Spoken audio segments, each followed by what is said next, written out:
Hello, everybody. Welcome back to Brainstorm Brewery, the podcast where you never get Tree of Redemption. It's always Jace the Mind Sculptor. Here, the loot boxes are always filled with the mythics.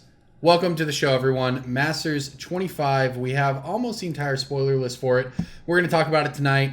And it turns out What are you doing? Are you trying to get a job for G4? Is this for your your demo reel? What do you think? It's for his SoundCloud, Jason. He's going to sell it on the street. May your loot boxes always be sick with 1337 loot. That was the thing, man. I thought it was a thing. It was fun. It was fun to do that. You're like a sexier Olivia Munn. She's from Oklahoma. Is she really? Uh-huh. You know, if you take my wife out of the equation, I think that Olivia Munn is probably the best looking woman on the planet. But if you add my wife into the equation, still the same result. Okay. Thanks for letting us know where you stand on that. My wife's not listening. She doesn't listen to this podcast. She's a lot like Corbin. Yeah, it's totally fine if we talk behind their backs. Hey, we can get my wife on the podcast to discuss what we discussed on Monday. No, I'll pass. Leave that to the after hours, please. Yeah, speaking of after hours, some of you don't know what we're talking about because you don't contribute to our Patreon at patreon.com/Brainstorm Brewery. Yeah, well, you know what? I got to keep people guessing because they're like, he always does the Patreon. No, it's fine. It's fine. It's the first time you've done it in the beginning of the episode. You ever go to like a long-standing podcast on YouTube? There's always a dude in the comments like, the actual podcast starts at 12 minutes. And everyone's like, thanks, dude. I'm like, hey, man, you can't be skipping our Patreon pitch. So, hey, people that love this podcast, they go to patreon.com/Brainstorm Brewery and they give us a small to large amount of money. A large amount of money buys your way onto this podcast as a guest. A small amount of money gives you access to the Discord server where I will insult you until you quit being a patron. So in the middle tiers, we have this handsome Brainstorm Brewery drinking glass that I'm getting drunk out of right now. That was a stunningly accurate description so far. Continue. Yum a dumb. So you can also have access to our after hours where we talk about stuff that we really shouldn't talk about on the podcast proper. And it's always really funny. It's a good time. And we talked about some fun stuff on the latest after hours that will be going out to our patrons. And so I mean, if you're looking to make an advertisement, I think the two premier topics were ice guillotines and BDSM. Yeah. That's accurate. Were they related? You guess you have to listen to find out. I don't know. Were they?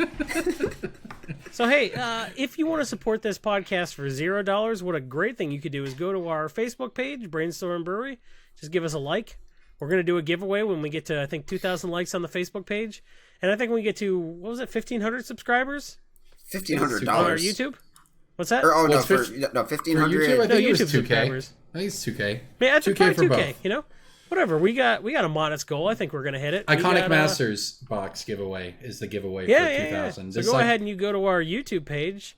For those of you who don't want to gamble on Tree of Redemption and Armageddon Mythics, you can slowly work your way up to a Iconic Masters box where the EV is more evenly distributed. Yeah, it's a better EV. So you go ahead and go to youtube.com/Brainstorm Brewery. Finger blast that like button and, click that bell icon. That bell icon will let you know when we have a new thing because it's not always the once per week podcast. We do those brain bites. Those are free to our YouTube subscribers also. So, hey, we got all kind of stuff. We're upping our offerings. We're not just a podcast anymore. It's the 21st century. We're doing all kind of stuff. We're like Logan Paul, but with less unintentional racism and less intentional racism. So, and hey. fewer dead people. We should mention that. Are there? Well, are there, though? For now. For now. So, hey, till cirrhosis kicks in, is that what you're saying? So, hey. I'm not going to predict the future here. I mean, this is live video. There have been some crazier things happen on live video. There's a Fogo bet that I don't see my daughter graduate from high school. That's those dudes. Like, I don't know if it's obesity or cirrhosis, but something's going to get her. Or she just won't graduate. I mean, that's the other option. Curveball thrown in there. What do you mean? Because I'm going to homeschool her? Yeah, I'll be real surprised if my daughter doesn't graduate high school. That's largely participation based. Now, law school, I could see not graduating from.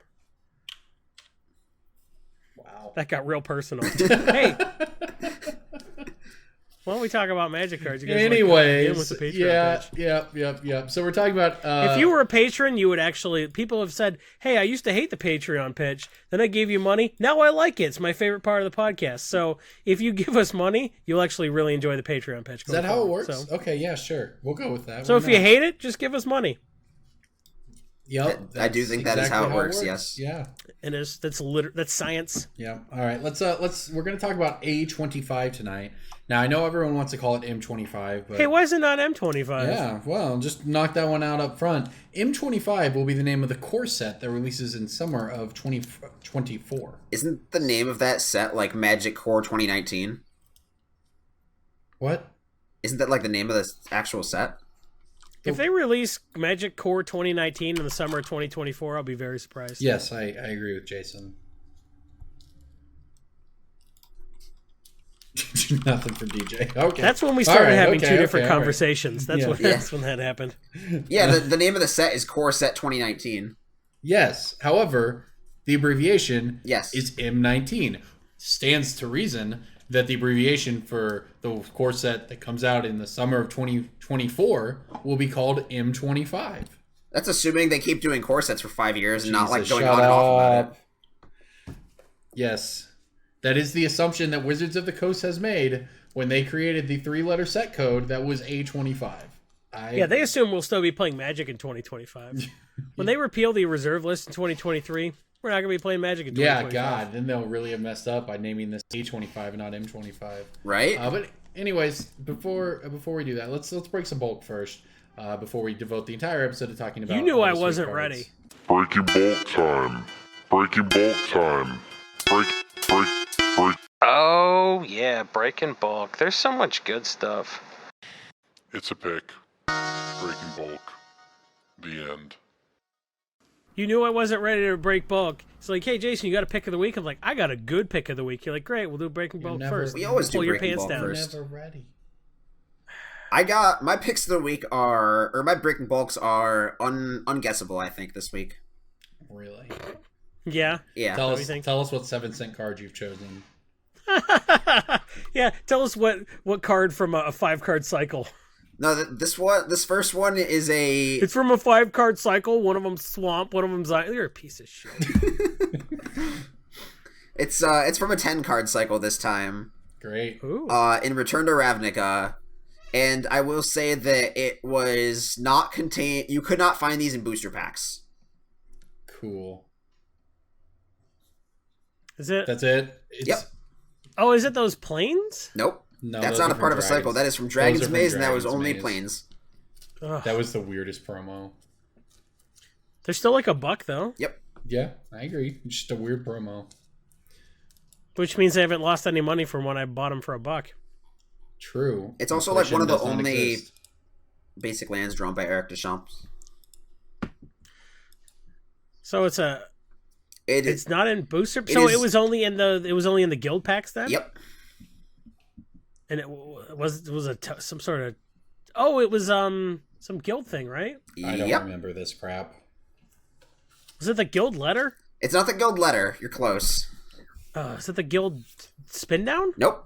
This is the stupidest breaking bulk I've ever heard. I hate you so much. I've found these in bulk, and then It's the box. It's the empty box. They're worth 4 cents on card. God, kill yourself. All right, I'm gonna show them on the YouTube screen. It doesn't help us. Well, I know, but I'll describe them to you, Corbin, with words. So these are the. Prefer if you didn't. They are token. They're kind of like token cards, where they have. Why like, did we have him a part of this cast, Corbin? What We did could we- have asked anybody. We could have gotten Jim Casale, but no, we're guessing 4-cent stuff that was just in a These are guild like a few pack. dollars a piece. It's not the actually. guild letter. It's the guild instruction thing. That Is says, it a checklist? Here are the 3 things DJ? you do to get a Yeah, sticker. exactly. Is that what it is?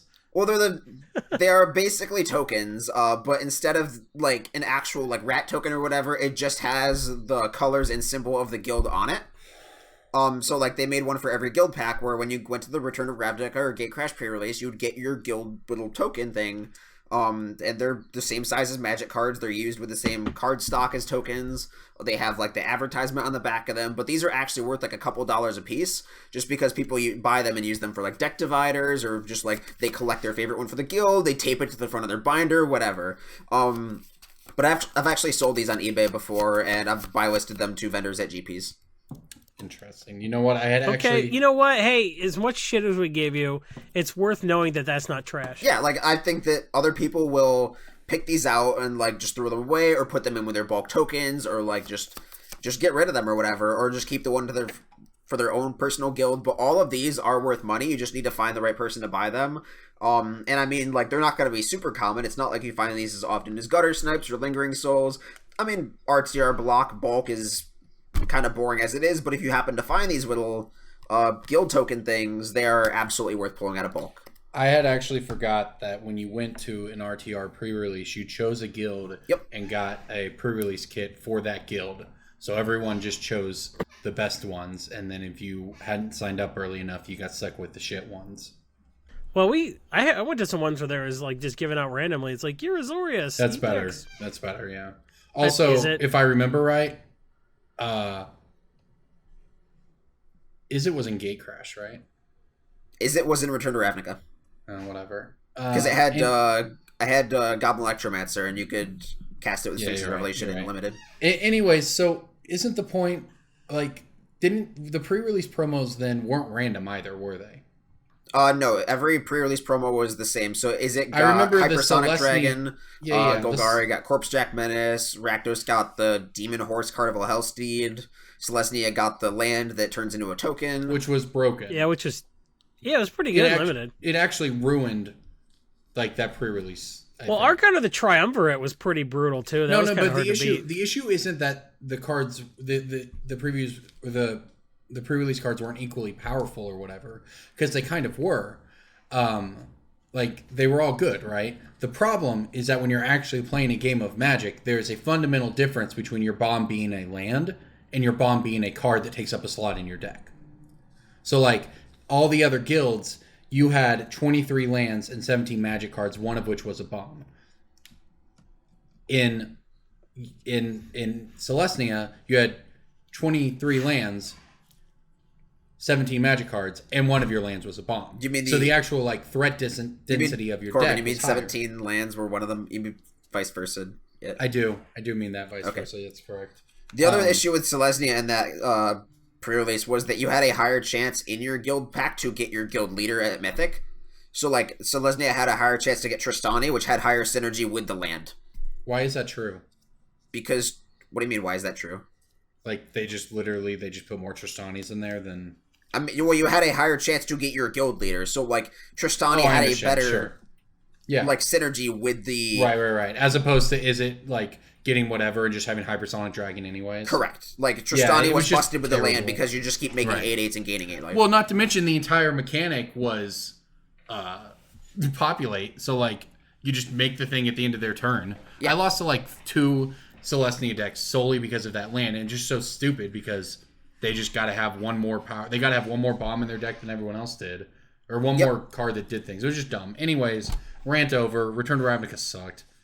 Gatecrash. That was a great set, and it got people that had quit Magic for 5 years to come back. Oh yeah. And I what are you talking about? I was killing people with Lobber Crew.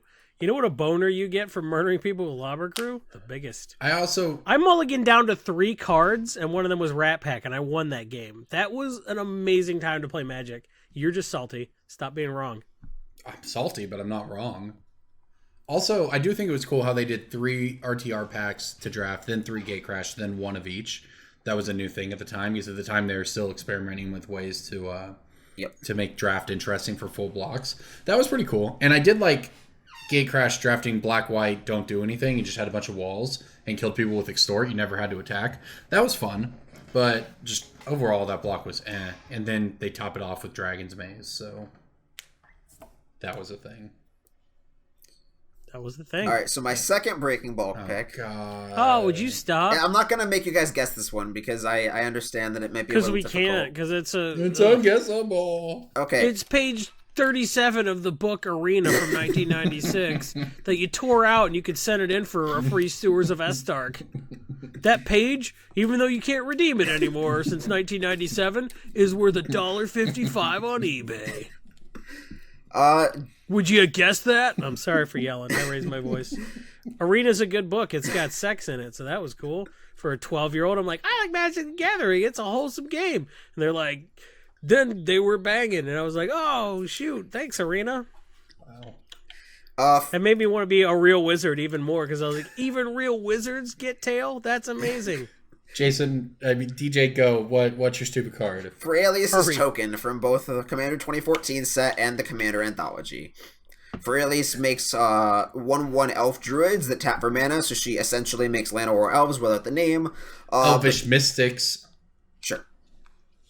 But each of those tokens... Findhorn elves. Each of those tokens are worth about $1. Boreal druids. No, it's not a boreal druid. That's a snow thing. This pick of the week is a boreal druid. Each of those tokens is worth about $1 because anybody who buys like an $8 Freyalius online needs like 3 or 4 of the tokens. You're not wrong. That's a good pick. Yeah, legit. All right, I'm jumping in. You guys...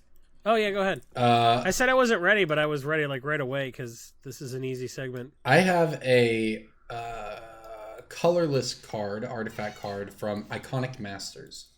And I'm using Iconic Masters here because this is about the time when you can start finding Iconic Masters in bulk. Mindcrank. Cards are... Yeah, that was actually a good guess, DJ, because there are a few options. It is Mindcrank. But we're on the set. There are really... Well, the other was like Mind Stone, and I figured Polygon's Mind Stone had been Monument? picked recently enough that you weren't going to pick it, so I went with Mindcrank. Well, there's also Palladium Mirror in the set. True. So, and I had... That's not colorless, though. I did Palladium Mirror is colorless. Yes, it is. I said... I was thinking of the whatever. I was thinking of the 3/1 thing that was a wife Phyrexian. That's not Porcelain Palladium Mirror, that was Legionnaire. something else. Also, for what it's worth, there was Thran Dynamo and Mishra's Bauble.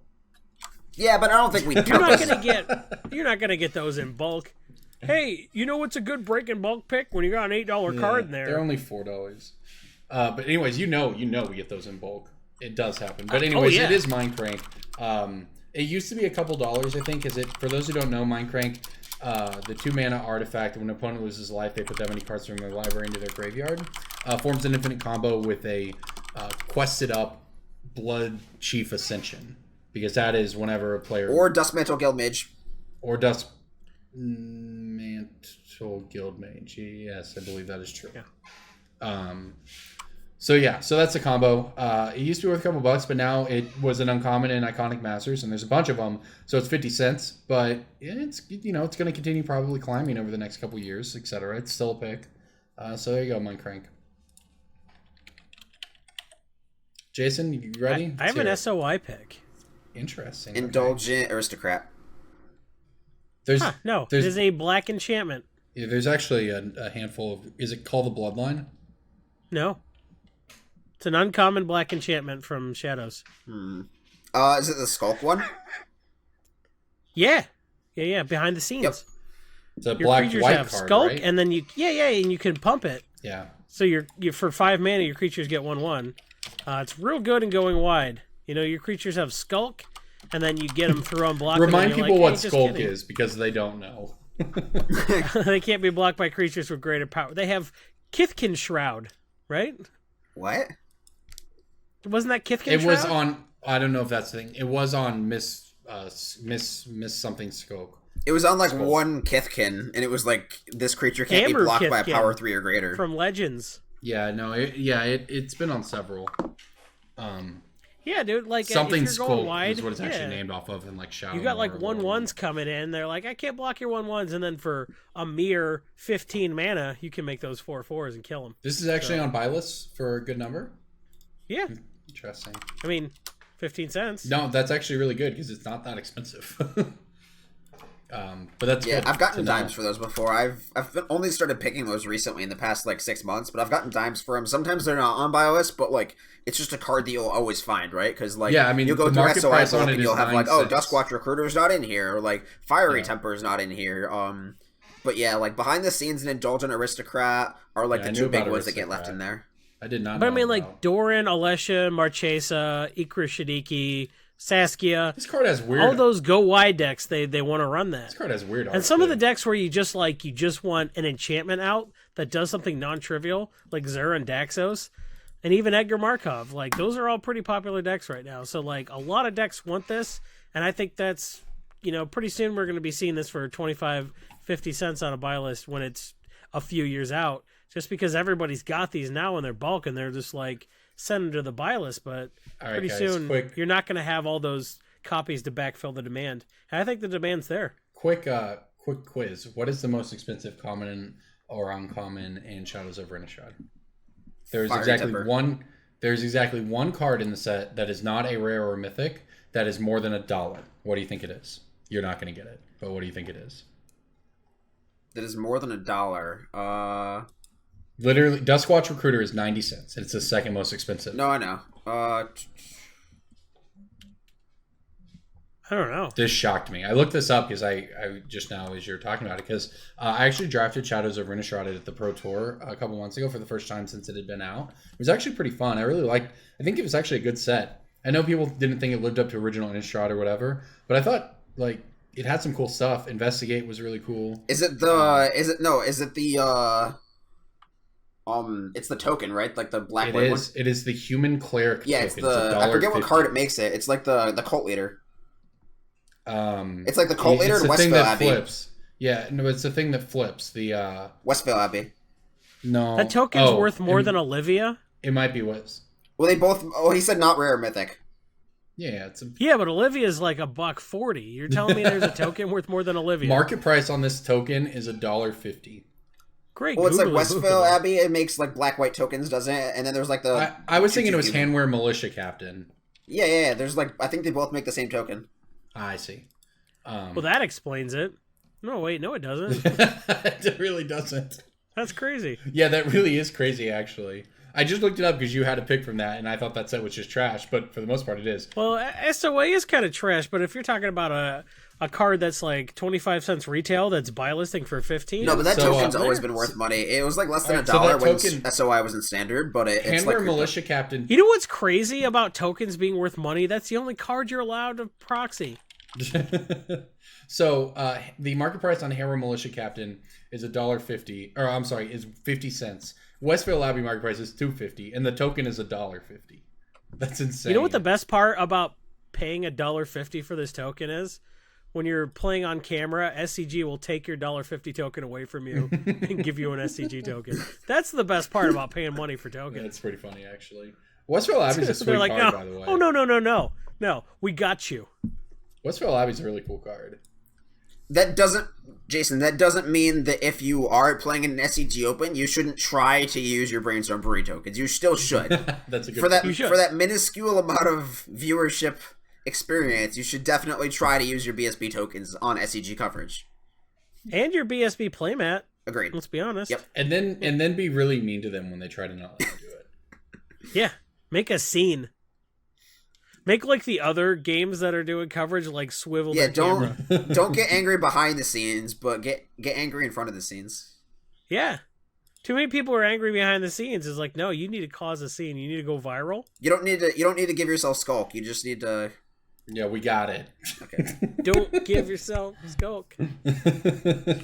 Give yourself double strike. Punch 2 judges. All right.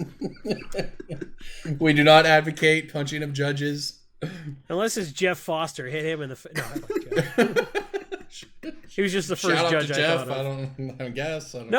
Jeff Foster is my favorite judge because he's a meme. Because you remember when the dude like brainstormed, the other guy's thief? like, not fortune Notion thief. thief. What's the Notion thief? And then Jeff like threw his head back laughing, and that got memeified. I did not know that. That was the pretty best. funny, yeah, Jeff. We love Jeff Foster. He's the best. Anyways, Got him. All right. That was a good pick. Punch him in the face is what I'm saying. I wonder if Eldritch Moon has anything. Because Eldritch Moon was a cool set too. It's got Lone Rider's a pick. Campaign of Vengeance is like 5 cents if you want to go that deep. Eldritch Moon is a weird. It sounds like a Sylvia Plath poem or like an Echo and the Bunnymen song. Those are very obscure. Yeah, I don't know what any of that means. Are they? You guys don't know Echo and the Bunnymen? Come on. No. They inspired like Blessed Ixalan, Alliance actually, is with the their other song Seven Seas. So Blessed Alliance I pick, Noose Constrictor I pick, Vampire like the 1/1 Vampire with a Skulk and Lifelink, I pick that card. Well, some more stuff does have also Skulk in the original wizard thought. token from the like the final Delver or whatever. Oh, the perfect whatever it is, yeah. Yeah, the wizard Incendiary token from Flow. that I is a mean, pick. I guess Blessed Alliance is the big one from the Yeah. set. That's the best card.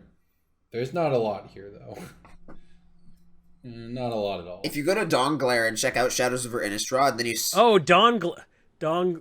Dawn Glare. You said it. I It said sounded Dawn like Glare. Dong Layer. No, if you go to that site and you If you go to donglayer.com, you're gonna welcome to the layer of dongs. I think I'm on the wrong site.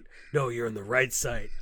And then that's your life. No, but, so make sure DAWNGLARE. sort by Dawn TCG Don't go to Low. Dong Layer. Sort by TCG Low. It's a website that lets you aggregate the estimated value of a box when you open it.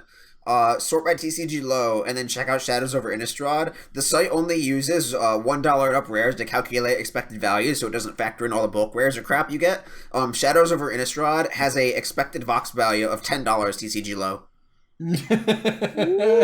I have one sitting behind me. Feels good, man. Yep, you can open like Avacyn or Tireless Tracker or Thing in the Ice, and that is fucking it. Like We should play a game. The three of us go away from our cameras real quick. We go grab the worst box we have and hold it up for the camera. I You guys sold wanna my do that? Dragon's Maze box. I have Rivals over Ixalan. I think that's my worst box I have behind Rivals over Ixalan. Impressive. Rivals set. over. Here, let me go look. I think I have a terrible box or two. Remember when we were going to talk about Masters 25? Oh yeah, check this out. Born of the Gods. Do I win? I have Commander. Well, apparently 2017 not, decks. because I Does have that Shadows count? over Innistrad. Do my Commander can't 2017 read decks it. win because those are like overprinted to hell? Wait. Born of the Gods win. I think best I Shadows can is do- worse I than can't Born of the reach Gods. it. Born of the Gods has a lot of good commons and uncommons. Yeah, you're gonna accidentally crack like, oh, I got a foil Keranos. Damn, I guess I win this game. Yeah, because I'm smart enough not to buy Dragon's Maze, even if it's Japanese. My Dragon's Maze box, I got $65 for. That's really good. I know. And then I drafted it, and it was kind of fun. Yeah, there you go. Yeah, it was great. All right. All right, we should probably move on. I think people might want to hear about Masters 25. What do you guys think? No, they want to hear about Selesnya and Golgari guild tokens. Yeah, that's what everyone wants to hear They about. want to hear you shut up. So this set's not fully spoiled. We didn't record this podcast early in the week. We waited till midweek, where a good deal of the set has been We wanted to spoiled. wait until Tree of Redemption was officially spoiled so that we could give you the financial predictions of that card and Armageddon and Doomsday and Okay, so Prosh. if we say some shit and you guys are like, that shit sounds wrong, just know that we don't have the full spoiler, but we waited until the mostly spoiler was mostly spoiled. So we know a good deal of information. We know a lot of the mythics, enough to be disappointed. I think we know all the mythics. And do we know I there's think only... we know them all. There might be one more, but... Tree of Redemption was the last mythic, I think. It's 9... Well, in that case, I don't want to buy any boxes of this set. 11, 12, 13... You know, That's all the mythics. it's a fine set. It's just a loot box, that's all. Yeah, yeah. Well, it's a little, but at the same time, you got all these like rares just being crushed for like $3, but they will recover. So I think there's more financial opportunity in a year for this set than any other Masters set. But it's going to look really shitty in the short term. It's going to be a Jace the Mind Sculptor lottery for a while. So, yeah, how did you guys want to tackle this? Because we know almost every card, but there's still a few surprises. And there have been some surprises, like when they said, hey, Balduvian Horde, that's common. And I went, fuck you, I paid $20 for one of these. 1997. I think a good way to introduce our Masters 25 review is to read an email from our $40 patron. All right, let's hear it. This is... Why doesn't he just come on the cast and ask us? this is probably a time-related, like time-sensitive. All right, let's do it. 85 Watermarks from Steven Kessner. Evening, gentlemen and DJ. Since you'll be taking $40 from me in a few hours, I figured I ought to submit my question. While looking at previews, I couldn't help but notice that for some cards, the watermark stood out beautifully. What are your opinions about how this might drive foil prices for cards such as Blood Moon, Magus of the Wheel, Counterspell, etc.? Stephen Kessner. DJ, please pass my address to Jason so that he can send me a couple of drinking glasses so I can stop drinking beer out of a bottle like a pour. Oh, this guy drinks beer out of the bottle? I guess. Gross. Hey, he's a school teacher. He should be drinking it out of a thermos. You shouldn't drink beer out of the bottle in class, man. I don't care how much your kids yell. Yeah, I think it's going to be the rich get richer and the poor get poorer, right? Like, everyone's going to be like, ooh, the moon on Blood Moon's cool, but no one's going to be like, oh, the stupid spider thing on Living Wish looks cool. So I think it's only going to, like, matter on good cards. So, like, will you be able to tell how much the price of foil Blood Moon's going up based on the watermark and how much is just being foil Blood Moon? Well, I think versus like, I don't think you're going to compare care about the book on Doomsday. I don't think you're going to compare the foil Blood Moon watermark to like the foil Living Wish watermark. I think you compare the foil Blood Moon watermark to like the M7 Modern Masters 2017 Blood Moon, because that one's really cheap. And the original Modern Masters Blood Moon is like $60 or $50, something like that, and it has a higher multiplier. And then there's obviously like 8th so edition. You're saying if someone's looking at a big pile of foil Blood Moons, and they're all roughly the same, is the one with the sexy watermark going to sell off fast? I think so. Yeah, I think that's accurate. Yes. Well, they all got like the same art since like 9th edition, right? But that's what I'm saying. I think that this Blood Moon sells better than the Masters 2017 one, but I don't think it sells as good. I don't think it obviously beats like the Amonkhet one or the 8th edition one. Like, there are certain prestiges to these Blood Moons, and I think this one has a little bit of a higher cap than the 17 one. But I don't think that this applies to very many cards in the set, like, because Blood Moon has so many printings, right? So, like, a lot of these cards... Yeah, so I think it's going to be personal preference, and if you have choices, it could end up being a wash. Like, I prefer the Invocation, I prefer this. Well, I mean, I think there's very specific cards in this set that this applies to. Like, Lightning Bolts, I think, is a good example, because the M10 version is like the M10 foil version is like $3 or $4 higher than the M11 version because it has flavor text. And normally flavor text is like kind of a detractor for a card, like with Time Stop. The 10th edition foil Time Stop is way more expensive than the Champions foil. But Lightning Bolt, the flavor text is just so iconic, or reminder text for Time Stop, sorry. But Lightning Bolt's flavor text is very iconic. It's very nostalgic. It like brings back a lot of memories for players just because the flavor text is reminiscent of the first time the card got reprinted. But it reminds me of 2010. Well, like the flavor text on Lightning Bolt from the M10 version, it reminds people of when the card was last printed before M10. I get it. Yeah. Yeah. I think that for the most part, outside of really, really bad printings of cards for competitive cards like Blood Moon, we usually see the prices converge. I mean, there's just not that huge of a difference between the different versions of Blood Moon. So while I agree that the watermark is really cool and you might see it matter for the foils or something, like a Blood Moon is just not that big of a price difference. Even the Chronicles one is almost the same price as the Modern Masters one. Right. For non-foils, I completely agree. For non-foils, I do think the watermark makes the price irrelevant. But specifically, the email was specifically regarding foils. Right, so I think right. Yeah, this is something I wanted to touch on anyways about this set. So this was a good time to tackle it. But I agree. On the foils, it's definitely going to be more. It's definitely going to be better than the Modern Masters ones. Yeah, I think you have to compare the watermark to other cards with the same art and border without the watermark. So, like, you're going to see you might see an interesting difference between, like, Eternal Master's Counterspell and this Counterspell foil.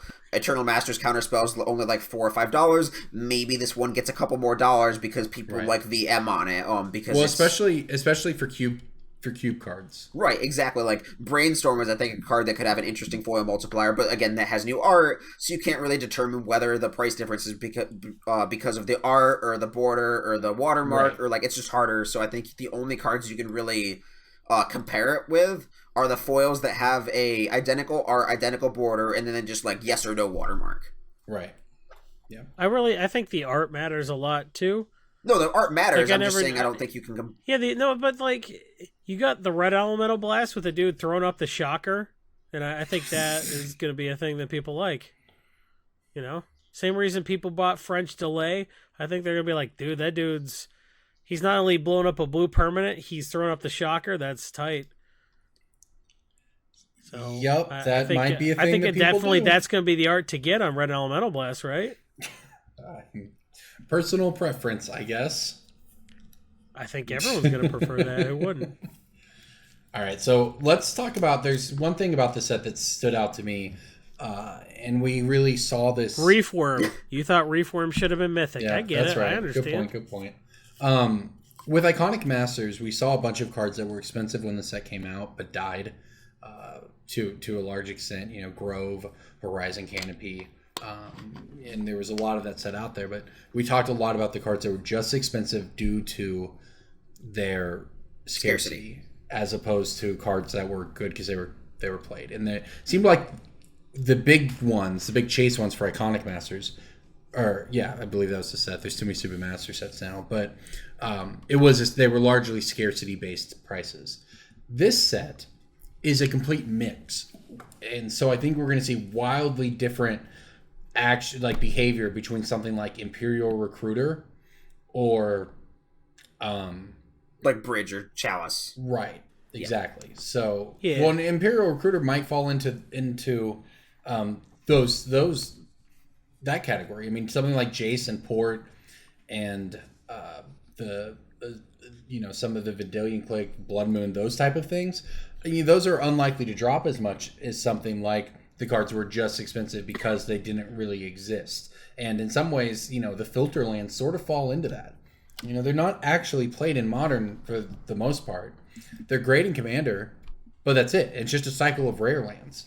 And if it wasn't for the fact they were from Shadowmoor or Eventide, they just wouldn't be worth anything. Well, I mean, Port's but already I think there's a corollary to that, right? And I think there is discovered demand where some cards were just out of people's price range. Like, people would have played with Imperial Recruiter if it weren't a $200 card. But it's like, why would you even think about what Imperial Recruiter is going to do in your deck? I was thinking, like, man, Imperial Recruiter makes Alesha and Animar decks better. But I guess the real bottleneck there is the price of Animar. And then, whoops, Animar got spoiled the day after I wrote that article. So I kind of think there's a potential for, like, people that just sort of like, well, I'll never be able to afford Azusa, so I'm not going to worry about it. And all of a sudden, no, you can afford the shit out of Azusa now. That will create an interesting price floor for some of these cards. But yeah, I mean, Recruiter is, I think, an example of a card that's just going to get crushed. Well, I mean, it already has. It could rebound. Right, it's not going to rebound completely. But I don't. But I don't even think some of these cards. Close, I'm not a buyer at their floor. When Master of the Wild Hunt hits the floor, I'm not a buyer. But when Imperial Recruiter bottoms out, give me. Yeah, and that makes sense. But something like Blood Moon, and we already see it. Like, Blood Moon was like $25 to $27 before. The new one's coming out at $18. Imperial Recruiter was $200 or whatever, and it's coming out at a third of that. The Judge was like $160 at the low before the reprint. Yeah, so I mean, it's coming out well under half of it, and that's the difference. And the filter lanes, I think, are really in Bridge as well. You're going to see a lot of these things go way down, and more of the value, in my opinion, is going to end up getting eaten up by stuff like Port and Jace and Vidalian Click and Blood Moon and stuff like that. Now the wild card here is that we don't know what the print run for the set's going to be like, so that's a thing. But it's just interesting because, coming out of the gate, we have some really expensive cards that are expensive due to scarcity, but this set is not just headlined by them. It also has cards with playability. You're going to see a lot of shifting in the EV here. So, I don't know. It's kind of weird to see what recovers and what doesn't, because there's cards that are going to get crushed, and there's cards at the same rarity that are going to rebound nicely. So it pays to know going in what your projected 6-month and 12-month view on some of this stuff is, because at peak supply you're going to have buy opportunities, but which cards do you pick? That'll be something that we'll talk about on this podcast, because we talked a couple weeks ago about how everything in Iconic Masters is basically... We just got Coalition Relic with gorgeous new art. Oh, wow. I'm going to link this to you guys in the Skype chat. That's kind of cool. So it's Wednesday night and they're still updating. That's cool. Coalition Relic was a card that really needed it. That art is beautiful. Oh, I love that art. Oh my god, that Coalition Relic looks hot. So yeah, as of Wednesday, they haven't printed Phyrexian Altar, a card I've been saying, hey, this really needs to get printed. And they haven't printed Crucible of Worlds, a card that I've been saying, hey, this really needs to get reprinted. But Ooh, a Coalition that looks Relic for is me. cool. Yeah, that looks really good. That'll be nice in foil. Who did that? Jason Felix. Well, he's got a cool name. Felix. Yep. Nice. Okay. Well, that's pretty nice. Apparently Corsair Krufix too. Yeah. Oh, well, say, hey, you know what? We waited till Wednesday, but stuff's still coming in. So good for other time zones, I guess. Yeah. Oh, that Corsair, that's not good. That makes me sad. Meh. It's fine. It's Corsair Krufix. Whatever, right? Okay, so what else? We've kind of hit on some of it here. What else stands out to you guys from the set? I think we sort of agree that the cards that take up a lot of the EV now aren't necessarily the cards that take up the EV 3 months from now or a year from now or 5 years from now. They got a lot of bad mythics. They got a lot of $4 it's cards that were $4 before they were or printed. weren't Mythic. even you got $4. Armageddon, Doomsday, Master of the Wild Hunt, a Chroma Angel, a Fury, a Chroma. No, that's not Mythic. Tree of Redemption. Yeah, it is. A Chroma. They got a lot of weird mythics. Mythic. I think the single card that I'm most excited about in this set as a store owner is Relentless Rats. That is a card that I get asked about constantly if I have 35 or 40 in stock, and every now and again I'll do, and then I don't have any Relentless Rats for the next 6 months. Yeah, I agree. I actually think Relentless Rats... And this was uncommon forever. Yeah, it was uncommon in 5th Dawn and M10, and they were just... and M11, I think, too, actually. But they were just impossible to find. And now I will be way, way happier to just buy these at, 10 cents or quarters and sell them at 50 cents all day, every day. I do kind of wish it was still at And you sell them uncommon, 10, 20, 30 at a time, too. And the other cool thing about this card is now that it has new art, most people who are buying 10, 20, 30 at a time will want all of their copies to want match. the same art. Right. So, this version will be able to retain a specific value. It's not going to, completely plummet the card. It's never going to be a true bulk card because all of that demand is wrapped up in just, super play sets or whatever you want to call them. Just because somebody wants 35 Relentless Rats, they're not gonna go on and say oh well, I guess I can get 10 of the heavily played 5th Dawn ones for $1 or so, and then some of these ones for 90 cents. No, they're gonna want all of them of the same art. And this card at Common is huge. I love it. Yeah, and I bet it's got a even at Common it's got a built-in huge foil multiplier. And the art is actually kind of cool for what it's worth. That rat looks like he's not relenting at all. He's like, I'm not gonna. You think I'm gonna relent just because I'm getting to the edge of the art border? My favorite little trivia about Relentless Rats so far is Pauper Commander lets you use any uncommon creature. It doesn't have to be legendary, but the rest of your deck has to be commons. So you can technically use Relentless Rats as your commander, and then use 40 copies for your actual deck. Sure. I don't think that's correct. Yep. It is. I mean, he said Pauper Commander, so I just don't your care. commander can be something that was ever uncommon, ever, yes. And your stuff has to be something that was ever common, ever. Correct.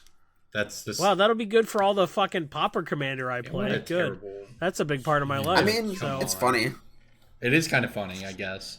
Did you know in reverse double Canadian Highlander, this could be? I never said Pauper lands. Commander was a real format. I just think it's a funny little idea. Fun facts on the from level DJ. of tiny leaders. Keep your funny little ideas. Keep them inside. / unsubscribe. Roll it into a tube. I would like to unsubscribe Shove from it your down your newsletter. These facts. I'll let you guys know when Pauper Commander becomes a real make thing. a brain bites out of it, and I won't open it.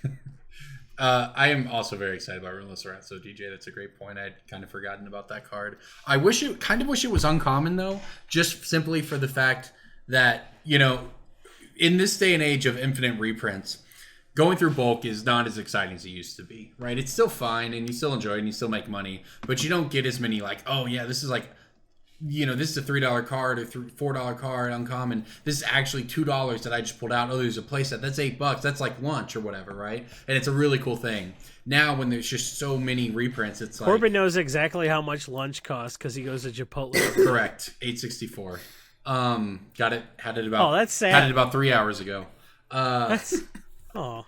But It anyway, made me sad. I was like, ah, ha, ha. And he's like, I know exactly how much it is. But I mean, there's just less and less of that these days, and it feels more like a grind than ever to make money off bulk because you're just like, oh, 50 cents. I got 20 cents out of this card if it's on the buy list this week or whatever. And, you know, Relentless Rats at Uncommon is one of those that just always stayed at Feel Good. And now at Common, it has the potential to not be as good. I mean, it's obviously still going to be a pick, and I agree they're going to be worth money. I bet they're probably going to be like $1 or whatever, and it'll be great. But imagine if it were at Uncommon. You know, it would still feel great. But you'd find less of them and then sell less of them. I know. But like I said, I'm talking about no the new art on excitement, Chalice not of the the grind. Void. Right? Like, there's a bunch of cards we can find and grind to make money off of them, and that's fine. But there's less moments, and maybe I'm just old and jaded. There's fewer moments. You are definitely just old and jaded because I still get excited about picking like Sedge Scorpions and like Furikas. Yeah, but you get excited about Return to picking, Ravnica dividers. Yeah. Oh, here's a guy that filled in Delver's Secrets on the thing. That's worth 28 cents. Well, on the buy for list. me, picking bulk and going through going through any collection, it's the discovery of it, right? You never know what you're going to find. It's the whole... It's treasure the hunting. entire conceit of like Pawn Stars or whatever. You don't know what you're getting when you open it up, and that's what makes it fun. And it's just a lot more fun to open a $4 card, even if there's fewer of them, than it is to open, 4 $1 cards. Because I don't know if that's true. It is, because the work just compounds, right? You can be $100 either way, but if it's 4 times as much work to get there, then that's just less fun. So, I don't know. That's accurate. Yeah. Well, so do you guys want to talk about the stuff that you think is going to get less smashed? Yeah. Do you want to talk absolutely. about stuff that you pick? Like what do you guys think is going to hold up well? I mean, Shadowless Bridge definitely. Ash Barons I think holds like $2 or $3. It's not going to be 5 anymore, but I think it stays like $2 or $3. What do you think about Port? Let's talk about that one. It's a big one. Well, Port was... It's a 4 of in the decks that play it, but I think that was more of a scarcity thing. It was certainly a scarcity thing before. The Judge promo was 150. The original was like 90. But here's the deal. If he's like, oh, I was priced out of Port. I couldn't afford any ports. Now I can afford Port, but you need 4 of them if you're playing any deck that runs Port. Yeah, right? I mean, this is like... And it's mostly, it's what? Death and Taxes and like what? A few other... Well, it's like Death and Taxes and Goblins and maybe a couple other Goblins, things. yeah. Well, I mean, like, if we use Wasteland Death and Taxes as like isn't a good right now, so benchmark, like, Wasteland went from, like, 70 to, like, 30 over the course of, like, 6 months of opening the set. So and what's it at now? Like, 22 or 25. Yeah, well... But that's also, like, gonna Eternal get Masters, like, massive print run, so, like, we don't know how this compares to Eternal Masters, and Wasteland is obviously a more I ubiquitous gotta card in imagine Legacy. this will be big, right? Like this is a celebration set. I kind of think this will be a big print. I imagine it's going to be all we're over just the guessing, place. right? I don't know my allocation at the store. I do think that this is just going to be all over the place.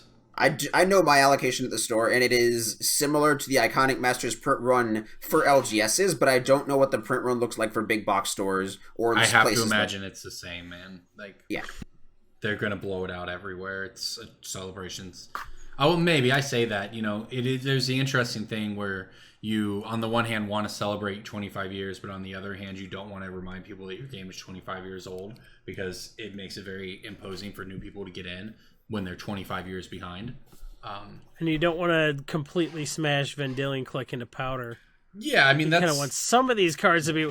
If you're trying to charge $10 for a booster pack, you don't want it, like the EV of the set to be $1.25 a pack. Well, and that's where the scarcity issue comes in because, you know, they printed an infinite amount of Modern Masters 2017, but it worked because they were fetch lands and people were just going to buy it no matter what. And they're going to retain value no matter what, but it... Are people like, Masters, I hope I get doesn't Animar work Soul that of way. Elements? I don't know, man. I think there are a lot of mythics that people are going to be like, fucking Prosh? For real? Yeah, this is I don't know. this set. Somebody's gonna open the like double Prosh Tree of Redemption mythic box and quit Magic on the spot. I don't know if they'll quit Magic. They may quit buying boxes. Like an idiot. I think who it's buys kind boxes. of. I think it's a little ridiculous the spread on the mythics.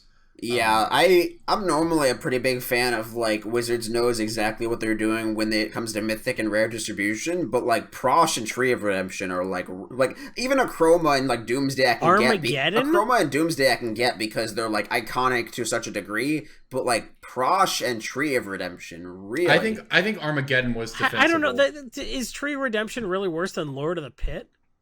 I mean, yeah, Lord of the Pit wasn't mythic though, was it? Yeah, it was. I swear to God, Lord of the Pit was. No, that's a rare. Well, if only we had access to the internet. Lord of the Pit was a rare. I opened a lot of iconic masters. Are you sure? Then there was something that was goofy in a. Oh shit! It was rare. What was I thinking then? I don't know. I mean, there's definitely bad mythics in every set, but putting it. Armageddon, I get. There are a lot of Comet Storms. I get. There's usually one Comet Storm. This is a set of Comet Storms. Right. Like, the Comet Storm was fine, like, because Jason, you might be thinking of Channel or Obnixilis. Because Obnixilis the Fallen was mythic. I thought that Armageddon at Mythic is fine because it's Armageddon and it's I agree. That still playing Magic. Limited. You don't want it ruining every game. Right. You're actually still playing Magic, so it does matter what it does in the game. But Tree of Redemption is just such a.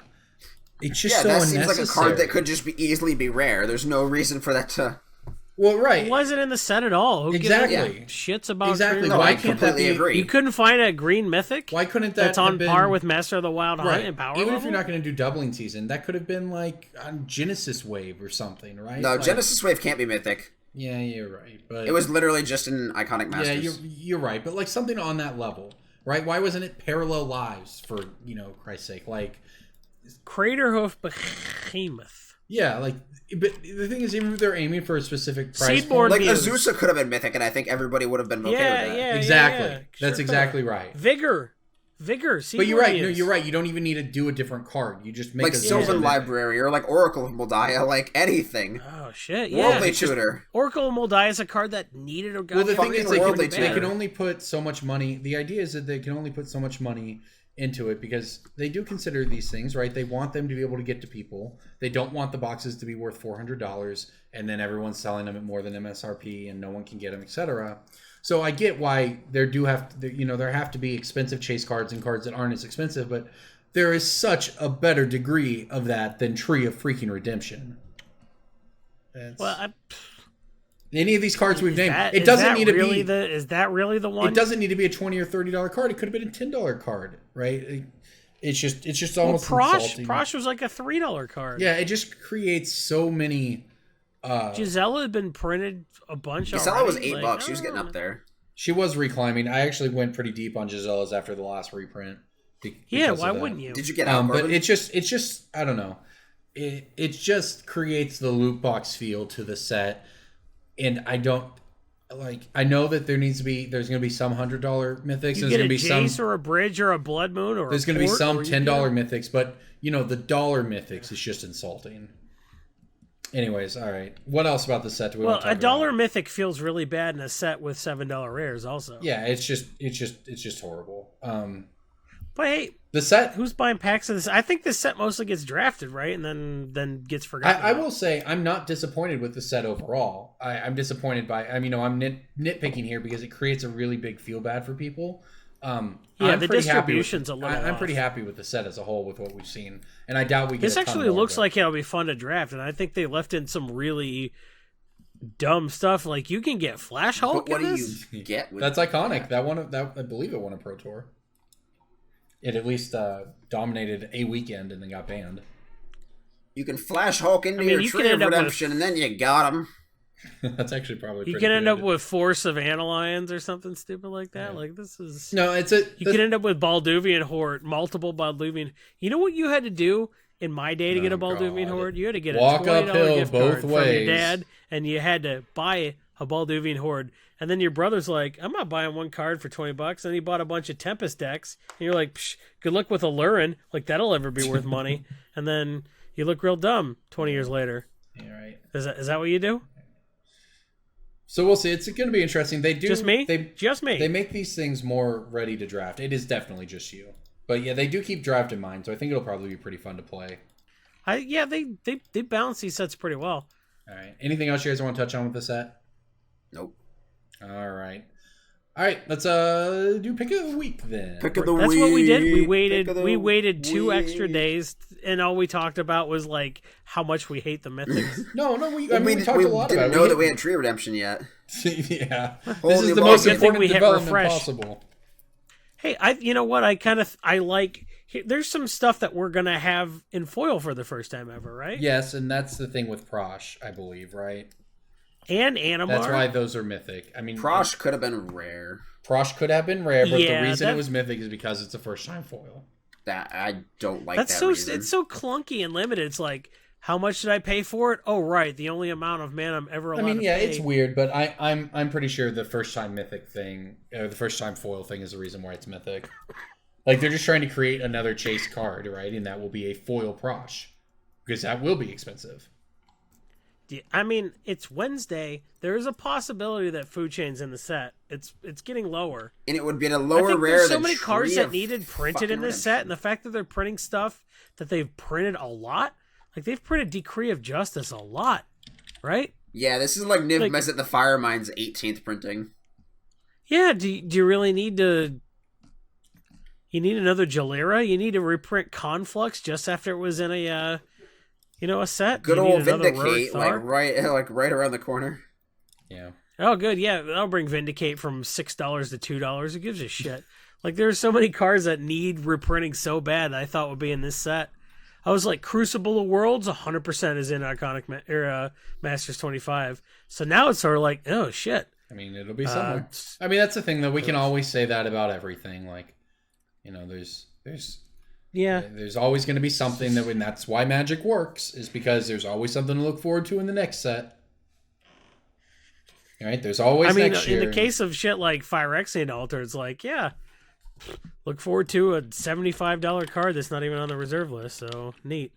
Yeah. All right. Let's knock out pick of the week real quick. Pick of the week, pick of the week, pick of the week. Time for the pick of the week. I'll go. I've got one. I'm gonna go recent here. Standard pick. I'm gonna go with Glacial Fortress. I know we've got a lot of printings of these. It is the, I believe, the cheapest of the lands thus far. I think Red Green is. Is Rootbound Crag. I think Rootbound Crag is like consistently 2, and Glacial Fortress is like 3. Crag is 350. Glacial Fortress Why is would 332. Sun Petal Grove be more than? Yeah, I always thought Green, White, and Red Green were the cheapest, or at least they have been for the past like. Correct, but forever. currently Rootbound Crag is worth. The price of these in the short term is going to be dictated by Standard. Yeah. Rootbound Crag is worth more than Glacial Fortress. Okay. Because of dinosaurs? No, because of the teamer decks, like It's because of dinosaurs. red-green monsters. There is no dinosaur deck. There's a red-green monster deck that is just It's like a dinosaurs. deck of stuff. Sun You know, Petal Grove is you 250. open your door and you find a dinosaur when you're living in the land of the lost. So just think about that. All right. Corbin's pick of the week is Rootbound Crag. What's Jason's pick of the It's week? not. You're It is yada Glacial yada the Fortress. shit out of this. Whatever. It doesn't matter. What's Jason's pick of the week? DJ's Why are so you tired. doing It's this? so past his You're not bedtime. It's so far past his bedtime. Why don't you go off camera and come back in your feety pajamas with your little hat that flops Hey, over don't the talk, side. man. I actually am And you're- podcasting in my pajamas. I'm not wearing pants. Of You course can't you're see not. that. Go but I'm not. ahead. Pick of the week. Okay, here's a card that just a few weeks ago got to that arbitrage point. You know that point I'm talking about, where the highest buy list and the lowest retail converge on the graph, and you're like, ooh, that's I've heard of something. such a thing. Well, it happened on this card, and I think what the buy price went right back down. So that was a dealer that ran out, and they're like, screw it, I'll pay retail. And they got all the copies they needed. They're like, well, I got to drop my buy price back down. But this is a card that was in the very first Modern Masters. Got that reprint, but I kind of think with Azusa, I think there are a few cards that people were priced out of and now they can afford. I think people couldn't afford Azusa. They can now. And I think people are going to be getting back in that big green shit. I think it's the time to buy Woodfall Primus for $10. What did you think I was going to say? I guessed Loam. Life from Loam. Loam's not bad, actually. Loam's a card I really like, but it was in that Is It versus Golgari deck, and you can still find those for like $20. Woodfall Primus, $10. That's got to be the floor on that. I mean, it got a Modern Masters reprinting, but that was what, 5 years ago? Like, I think Woodfall Primus will never get cheaper than it is right now. So there's only 2 printings. Is there room in this set for Woodfall Primus? I mean, yeah, why don't you wait until Masters 25 is fully spoiled like it is when you're listening to this? But if Woodfall Primus is not in Masters 25, and you're not laughing at me right now, I think that's a card. I like it. Woodfall Primus is probably in Masters 25 and Uncommon. I just look like a douche. If it's not, Woodfall Primus is real good, man. It does a lot of work. Got 3 green pips for that Nykthos. So, hey, that's my pick. Right. It's a good pick. I like it. And I don't hate the foil either from Modern Masters. All right, DJ, what do you got? So I talked recently on this podcast about my little adventure buying Commander 2015 decks. I bought a bunch of Wade into Battles because the value of all the cards inside was way higher than the value of the actual product itself or how much it cost on Amazon. Hey, DJ, was that before Magus of the Wheel was in Masters 25? Yeah, so this morning, actually, I woke up, checked my phone, saw Magus of the Wheel was in the set, immediately ran upstairs, turned my computer on, buy listed 37 copies to Card Kingdom for around $6.70, and then I buy listed the remaining copies elsewhere for around the same numbers. So I got out just in time. Actually, I did the same with Gisela on Friday. But one of the other cards that is in that deck that I think is going to continue to go up instead of going down by a reprint is Blade of Selves.